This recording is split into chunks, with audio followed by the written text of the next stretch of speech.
Assalomu alaykum, hurmatli tomoshabinlar va qadrli obunachilar.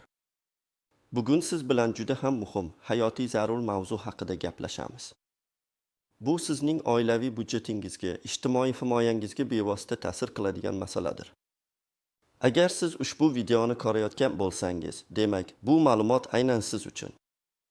Hatto bitta kichik detalni ham o'tkazib yubormaslikka harakat qiling, chunki onmayga qadar hal qilinishi kerak bo'lgan masalalar bor.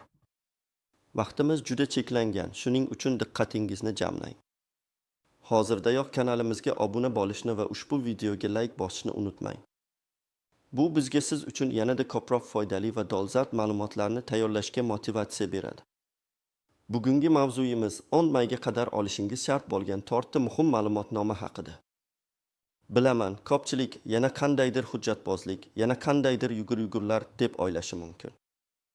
Lekin ishonchingiz komil bo'lsin. Bu safar gap faqatgina qog'oz yegish haqida emas, balki sizning kelajakdagi ijtimoiy ta'minotingiz, farzandlaringizning nafaqalari, hattoki ba'zi turdagi imtiyozlaringizni yo'qotib qo'ymaslik xavfi haqida ketmoqda. Oldinlari bu kabi ma'lumotnomalarni yegish jarayoni ancha sodda bo'lishi mumkin edi. Ba'zan shart ham emasdi, yoki har 5 yilda bir marta yangilansa kifoya qilardi. Ko'p hollarda sizdan ma'lumotnoma talab qilinganda ham mahalladan oddiy bir qog'oz kifoya qilar edi. Ammo hozir vaziyat butunlay o'zgardi. Davlatimiz ijtimoiy himoya tizimini yanada adolatli va manzilli qilish maqsadida qator islohotlar amalga oshirilmoqda. Bu degani har bir fuqaro uchun taqdim etilayotgan yordam, imtiyoz yoki nafaqa aniq mezonlar asosida beriladi. Eskicha yondashuvlar, ya'ni mahalla aytgan edi, qo'shni olgan edi kabi holatlar endi ishlamaydi. Barcha jarayonlar raqamlashmoqda, hujjatlar elektron tizimlar orqali tekshirilmoqda. Natijada oldinlari bo'lmagan yangi talablar paydo bo'ldi. Muddati aniq belgilangan hujjatlar ro'yxati shakllandi. Endilikda sizning ijtimoiy ta'minotingizga oid har qanday masalada o'zingizning holatingizni to'liq va rasman tasdiqlovchi ma'lumotnomalarni taqdim etishingiz shart. Eng muhimi, bu yangi talablar barcha uchun majburiy bo'lib, ayniqsa 10 maygacha ularni rasmiylashtirish zaruriyati paydo bo'lgan. Aks holda siz avvaldan olayotgan nafaqalaringizdan mahrum bo'lishingiz yoki yangi imtiyozlarga murojaat qilish huquqini qo'ldan boy berishingiz mumkin. Shuning uchun men bugun aytadigan to'rtta ma'lumotnoma har birimiz uchun juda muhim hisoblanadi. Keling, birma-bir ularning har birini batafsil ko'rib chiqaylik. Birinchi ma'lumotnoma bu daromadlar to'g'risidagi ma'lumotnoma. Bu ma'lumotnoma nima uchun kerak? Davlat tomonidan beriladigan ko'pchilik ijtimoiy yordam turlari, masalan, bolalar nafaqalari, moddiy yordam, maktabgacha ta'lim muassasalariga to'lov imtiyozlari va hatto ayrim tibbiy xizmatlarga subsidiyalar oilaning umumiy daromadiga qarab belgilanadi. Ya'ni davlat sizning oilangiz qanchalik moddiy ahvoli yaxshi yoki yomon ekanligini aynan shu hujjat orqali bilib oladi. Agar sizning daromadlaringiz belgilangan me'yordan oshsa, siz ijtimoiy yordamga muhtoj hisoblanmaysiz. Aksincha, agar daromadingiz kam bo'lsa, sizga yordam beriladi. Shu sababli bu ma'lumotnoma sizning oilangizning ijtimoiy himoyaga muhtojligini tasdiqlovchi asosiy hujjatlardan biridir. Kimlar uchun bu ma'lumotnoma ayniqsa muhim? Birinchidan, rasman ishlaydiganlar uchun. Agar siz davlat korxonasida, xususiy firmada yoki boshqa bir tashkilotda rasman mehnat shartnomasi asosida ishlasangiz, sizning oylik daromadingiz aniq ko'rsatilgan ma'lumotnoma kerak bo'ladi. Masalan, ayrim davlat tashkilotlarida ishlaydigan ona bolalar nafaqasini olish uchun oxirgi 12 oylik daromadi haqidagi ma'lumotnomani ish joyidan olish kerak. Agar uning o'rtacha oylik daromadi, aytaylik, har bir oila a'zosiga to'g'ri keladigan me'yordan, masalan, 1,5 million so'm oshmasa, nafaqa olish huquqiga ega bo'ladi. Ammo u bu ma'lumotnomani o'z vaqtida taqdim etmasa, nafaqasi to'xtatiladi. Ikkinchidan, rasmiy ishsizlar va o'zini o'zi band qilgan fuqarolar uchun. Agar siz va oila a'zolaringiz ishlamasa yoki o'zini o'zi band qilgan bo'lsa, masalan, hunarmand, sartarosh, tikuvchi, ular ham daromadlari yo'qligi yoki juda kamligi haqida tegishli organlardan ma'lumotnoma olishlari shart. Bu borada bandlikka ko'maklashish markazlari va Davlat soliq qo'mitasi muhim rol o'ynaydi. Misol uchun, qishloq joyda yashovchi bir ayol uy oldida kichik do'koncha ishlatadi, lekin daromadi rasman ko'rsatilmagan. U bolalar nafaqasiga topshirish uchun o'zini o'zi band qilgan shaxs sifatida daromadi qancha ekanligi haqida soliq inspeksiyasidan ma'lumotnoma olish kerak. Agar u buni qilmasa, uning daromadi noaniq deb topilib, nafaqa rad etilishi mumkin. Uchinchidan, nafaqaxo'rlar va pensiyaga chiqqanlar uchun. Pensiya ham rasmiy daromad hisoblanadi. Bu to'g'risidagi ma'lumotnomani pensiya jamg'armasidan olish mumkin. Masalan, bir oilada yolg'iz yashaydigan keksa ayol kommunal to'lovlar uchun subsidiya olishni xohlasa, u o'zining pensiya miqdori haqidagi ma'lumotnomani taqdim etishi shart. Agar uning pensiyasi minimal daromaddan yuqori bo'lsa, subsidiyaga ega bo'la olmasligi mumkin. Kimlar bu ma'lumotnomani olishga hojat yo'q? Agar siz ijtimoiy yordam dasturlariga umuman murojaat qilmasangiz, shuningdek, shunchaki o'zingizning daromadingizni bilish uchun bu ma'lumotnomani olish shart emas. Shuningdek, ma'lum bir imtiyoz turiga faqat mehnat staji yoki boshqa mezonlar bo'yicha murojaat qilayotgan bo'lsangiz, bu hujjat talab qilinmasligi mumkin. Lekin umuman olganda, ijtimoiy himoya uchun deyarli har doim daromad haqida ma'lumotnoma talab qilinadi. Shuning uchun, agar biror ijtimoiy yordam dasturiga murojaat qilmoqchi bo'lsangiz, bu ma'lumotnomani 10 maygacha olishni unutmang. Aks holda arizangiz ko'rib chiqilmasdan rad etiladi. Ikkinchi ma'lumotnoma, oilaviy tarkib to'g'risidagi ma'lumotnoma. Bu hujjatning maqsadi nima? Oilaviy tarkib ma'lumotnomasi sizning xonadoningizda kimlar istiqomat qilayotganini, ularning yoshi, oilaviy holati, qaysi oila a'zosi kimga qarindosh ekanligini rasman tasdiqlovchi hujjatdir. Ko'pgina ijtimoiy nafaqalar, moddiy yordam va imtiyozlar oila a'zolari soniga qarab belgilanadi. Masalan, bolalar nafaqasi har bir voyaga yetmagan bola uchun hisoblanadi yoki oila a'zolari soni qancha ko'p bo'lsa, moddiy yordam shuncha ko'p ajratilishi mumkin. Bu ma'lumotnoma davlatga sizning oilangizning haqiqiy demografik holatini tushunishga yordam beradi. Kimlar uchun bu ma'lumotnoma juda muhim? Birinchidan, ko'p bolali oilalar uchun. Agar oilada 3 yoki undan ortiq farzand bo'lsa, ular ko'pincha qo'shimcha imtiyozlar va yordam turlarini olish huquqiga ega bo'lishadi. Masalan, 4 farzandi bor oila bolalar nafaqasini olish uchun har bir farzandning tug'ilganlik haqidagi guvohnomasi va oilaviy tarkib ma'lumotnomasini taqdim etishi shart. Agar ma'lumotnoma eskirgan bo'lsa yoki taqdim etilmasa, oilaning ko'p bolaliligi tasdiqlanmagani uchun nafaqa rad etilishi mumkin.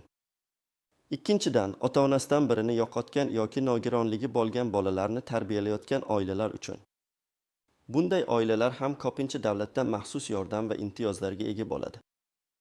Masalan, yolg'iz ona nogiron farzandini tarbiyalayotgan bo'lsa, u farzandining nogironlik ma'lumotnomasi bilan birga oilaviy tarkib ma'lumotnomasini ham taqdim etishi lozim. Bu ma'lumotnoma bolaning aynan uning qaramog'ida ekanligini tasdiqlaydi. Uchinchidan, yosh oilalar va talabalar uchun. Ba'zi uy-joy dasturlari yoki ta'lim kreditlarida oilaviy tarkib muhim rol o'ynaydi. Masalan, universitetda o'qiydigan yigit oila qurgan va ijara uyda yashaydi. U uy-joy subsidiyasiga ariza topshirish uchun oilaviy tarkib ma'lumotnomasini taqdim etish kerak. Bu uning yosh oila ekanligini va qancha oila a'zosi borligini tasdiqlaydi. Kimlar bu ma'lumotnomani olishga hojat yo'q? Agar siz hech qanday ijtimoiy yordam, nafaqa yoki imtiyozlarga murojaat qilmayotgan bo'lsangiz, shuningdek, shunchaki ro'yxatdan o'tish yoki shunga o'xshash oddiy operatsiyalar uchun bu ma'lumotnoma talab qilinmasligi mumkin. Lekin aksariyat ijtimoiy dasturlar uchun bu hujjat muhim sanaladi. Endi bu ma'lumotnomani asosan davlat xizmatlari markazlari yoki yagona interaktiv davlat xizmatlari portali Mi.gov.uz orqali elektron shaklda olish mumkin. Shuning uchun 10 maygacha o'z vaqtida yangilab olishni unutmang. Uchinchi ma'lumotnoma mulkchilik huquqi to'g'risidagi ma'lumotnoma. Bu ma'lumotnoma nima uchun kerak? Davlat tomonidan beriladigan ba'zi ijtimoiy yordam turlari, masalan, uy-joy subsidiyalari, kambag'al oilalarga moddiy yordam yoki yer uchastkalari ajratish kabi dasturlar fuqaroning mulkiy ahvoliga bog'liq. Bu ma'lumotnoma sizning nomingizda yoki oila a'zolaringiz nomida ro'yxatdan o'tgan ko'chmas mulk, uy, kvartira, yer uchastkasi, ishlab chiqarish binosi bor-yo'qligini ko'rsatadi.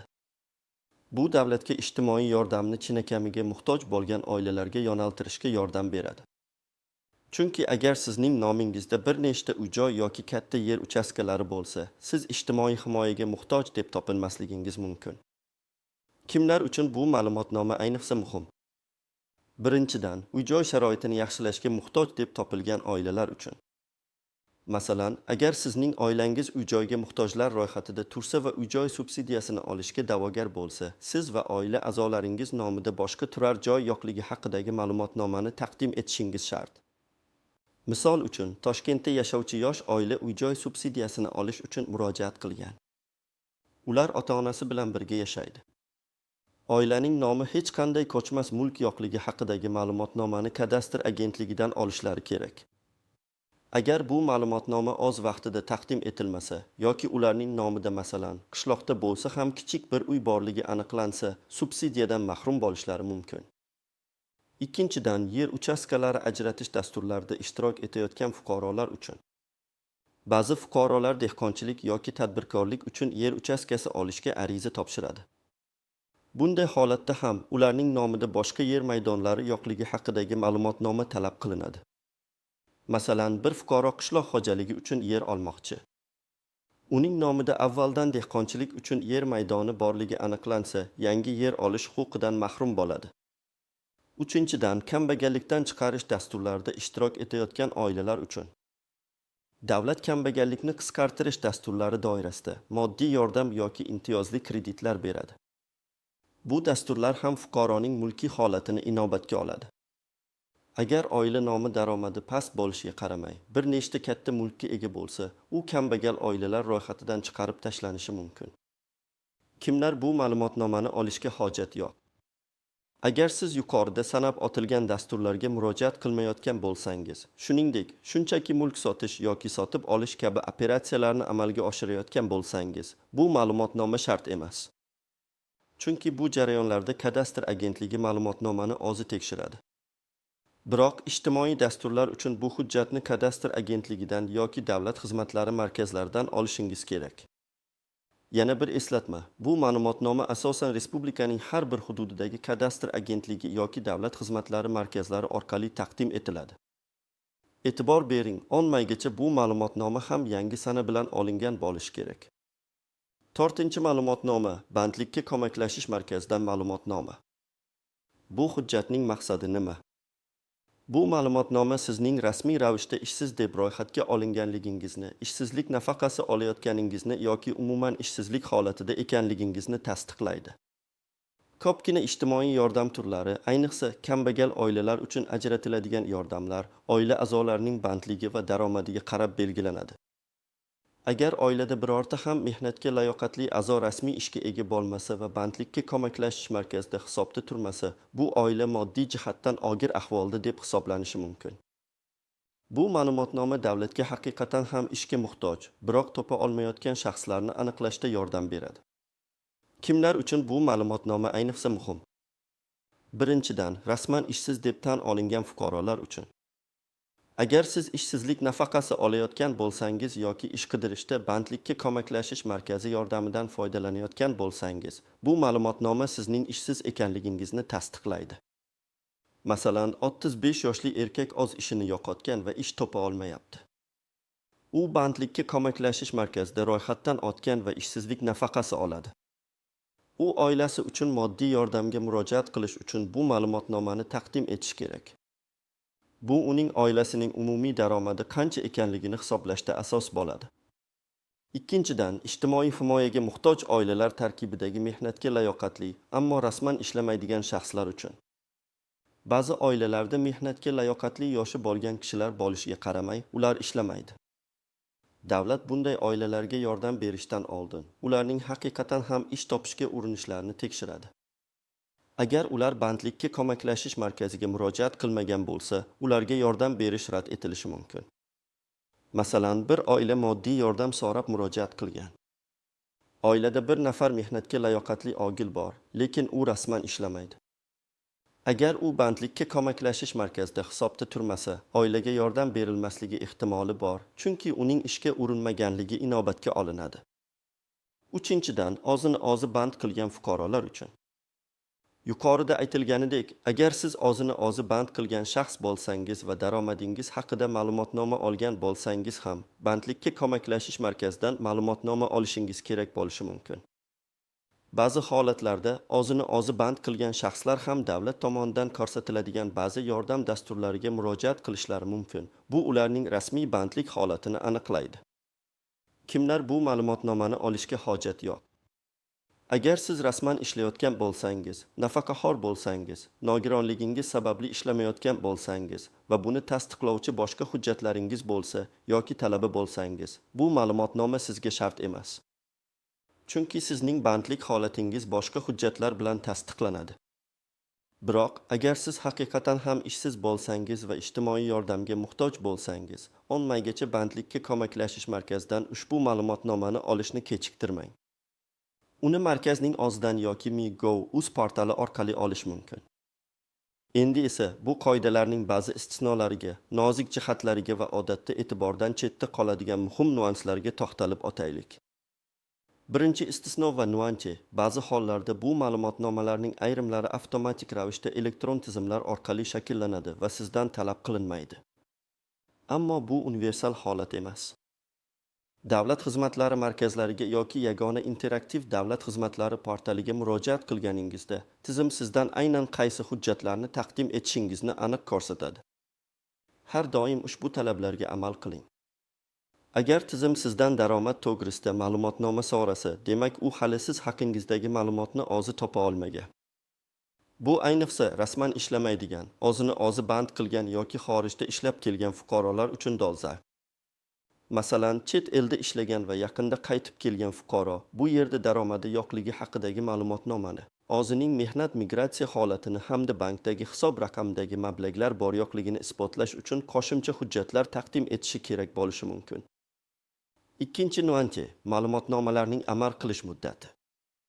Ko'pgina ma'lumotnomalar, ayniqsa daromad va oilaviy tarkibga oidlari cheklangan muddatga amal qiladi, odatda 3 yoki 6 oy. Agar siz avvalroq olgan ma'lumotnomangiz bo'lsa ham, 10 maygacha taqdim etishingiz kerak bo'lgan hujjatlar uchun ular eskirgan bo'lishi mumkin. Shuning uchun ariza berishdan oldin ma'lumotnomangizning amal qilish muddatini tekshiring va zarur bo'lsa, yangisini oling. Masalan, bir ayol aprel oyida o'g'li uchun maktabga hujjat topshirish maqsadida mart oyida daromad ma'lumotnomasini olgan edi.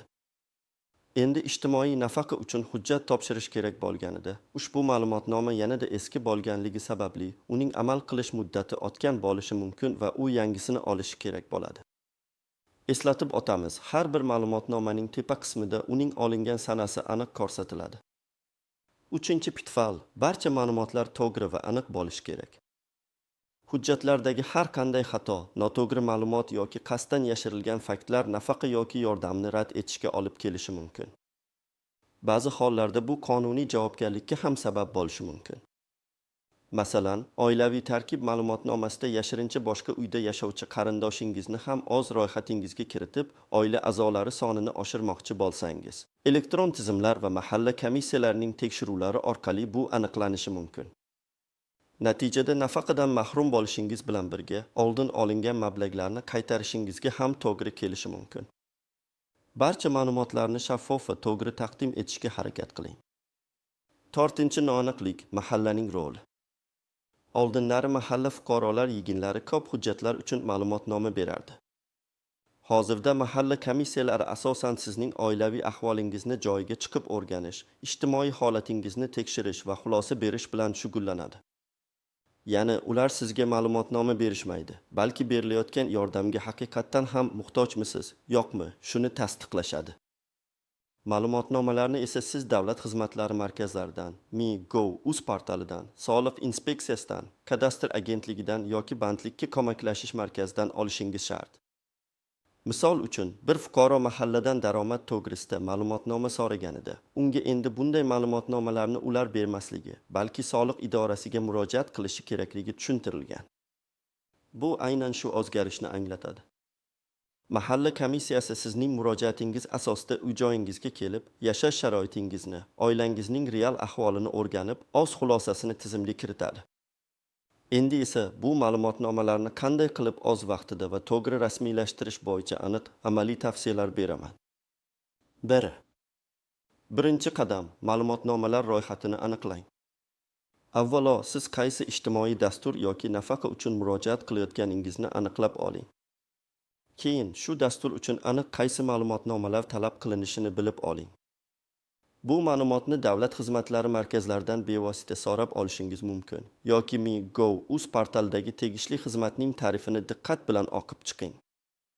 Har bir xizmatning ostida xizmatdan foydalanish uchun zarur hujjatlar ro'yxati berilgan bo'ladi. Aynan shu ro'yxatga amal qiling. O'zingiz taxmin qilib harakat qilmang. Ikkinchi qadam, ma'lumotnomalarni qayerdan olish kerakligini bilib oling. Daromadlar to'g'risida ma'lumotnoma. Agar rasman ishlaydigan bo'lsangiz, o'z ish joyingizning buxgalteriyasidan oling. Odatda oxirgi 6 yoki 12 oylik daromad ko'rsatiladi. Agar yakka tartibdagi tadbirkor yoki o'zini o'zi band qilgan bo'lsangiz, Davlat soliq qo'mitasining hududiy bo'limlaridan yoki shaxsiy kabinetingiz orqali elektron tarzda oling. Agar umuman daromadingiz bo'lmasa, bandlikka ko'maklashish markazidan ishsiz ekanligingiz haqidagi ma'lumotnoma bilan birga taqdim etilishi mumkin. Nafaqaxo'rlar uchun pensiya jamg'armasidan pensiya miqdori haqida ma'lumotnoma. Oilaviy tarkib to'g'risida ma'lumotnoma. Asosan davlat xizmatlari markazlari orqali yoki Mi.gov.uz portalidan elektron tarzda olinadi. Sizning pasportingiz va oila a'zolaringizning shaxsini tasdiqlovchi hujjatlari, pasport, tugilganlik haqida guvohnoma kerak bo'ladi. Mulkchilik huquqi to'g'risida ma'lumotnoma. Kadastr agentligining hududiy bo'limlaridan yoki davlat xizmatlari markazlari orqali olinadi. Shuningdek, Mi.gov.uz portalida ham bu xizmat mavjud. Sizning shaxsiy ma'lumotlaringiz asosida tizimda ro'yxatdan o'tgan mulklaringizni tekshiradi. Bandlikka ko'maklashish markazidan ma'lumotnoma. Bandlikka ko'maklashish markazining hududiy bo'limlaridan yoki Mi.gov.uz portali orqali olish mumkin. Sizning ishsiz ekanligingizni yoki ish qidirayotganligingizni tasdiqlaydi. 3. Qadam, kerakli hujjatlarni to'plang. Har bir ma'lumotnomani olish uchun odatda quyidagi asosiy hujjatlar talab qilinadi. Shaxsni tasdiqlovchi hujjat, pasport yoki it karta. Voyaga yetmaganlar uchun tugilganlik haqidagi guvohnoma. Agar ishonchnoma orqali boshqa shaxs harakat qilsa, notarial tasdiqlangan ishonchnoma. Ba'zi hollarda nikoh yoki ajralish haqidagi guvohnomalar, olim haqidagi guvohnoma va boshqalar talab qilinishi mumkin. Bu hujjatlarning nusxalarini ham oldindan tayyorlab qo'yishni maslahat beraman. 4. Qadam, murojaat qilish usulini tanlang. Onlayn, agar imkoniyatingiz bo'lsa, Mi.gov.uz portalidan foydalaning. Bu eng tez va qulay usul. Buning uchun sizda elektron raqamli imzo bo'lishi shart. Agar eringiz bo'lmasa, uni davlat xizmatlari markazlaridan olishingiz mumkin. Onlayn murojaat qilsangiz, ko'pincha ma'lumotnomalar bir necha daqiqada tayyor bo'ladi. Davlat xizmatlari markazlari TXM, agar internetdan foydalanishda qiyinchiliklar tugilsa yoki eringiz bo'lmasa, yashash joyingizdagi TXMga murojaat qiling. Ularning xodimlari sizga to'g'ri yo'nalish beradi va hujjatlarni rasmiylashtirishda yordam beradi. U yerda kutish vaqti biroz uzoqroq bo'lishi mumkin. Tegishli davlat organlari ayrim hollarda, masalan, daromad haqida ma'lumotnoma olish uchun bevosita soliq inspeksiyasiga borishingiz yoki ish joyingizning buxgalteriyasiga murojaat qilishingiz kerak bo'ladi. 5. Qadam, onmay muddatini unutmang. Barcha ma'lumotnomalarni iloji boricha tezroq, ya'ni onmaygacha olishga harakat qiling. Bu muddat juda muhim. Kechiktirilgan har bir kun sizni nafaqa yoki imtiyozdan mahrum qilishi mumkin. Agar 9 may kuni murojaat qilsangiz, hujjatlar tayyor bo'lishiga ulgurmasligi yoki tizimda kechikishlar yuzaga kelishi mumkin. Shuning uchun bu ishni oxirgi kunga qoldirmang. Bugunoq harakatni boshlang. Aziz do'stlar, ushbu ma'lumotlar siz uchun foydali bo'ldi degan umiddaman. Unutmang, davlat har bir fuqarosini ijtimoiy himoya qilishga intiladi. Ammo buning uchun sizning holatingiz haqida aniq va shaffof ma'lumotlarga ega bo'lish kerak. Bu tortda ma'lumotnoma aynan shu maqsadda talab qilinmoqda.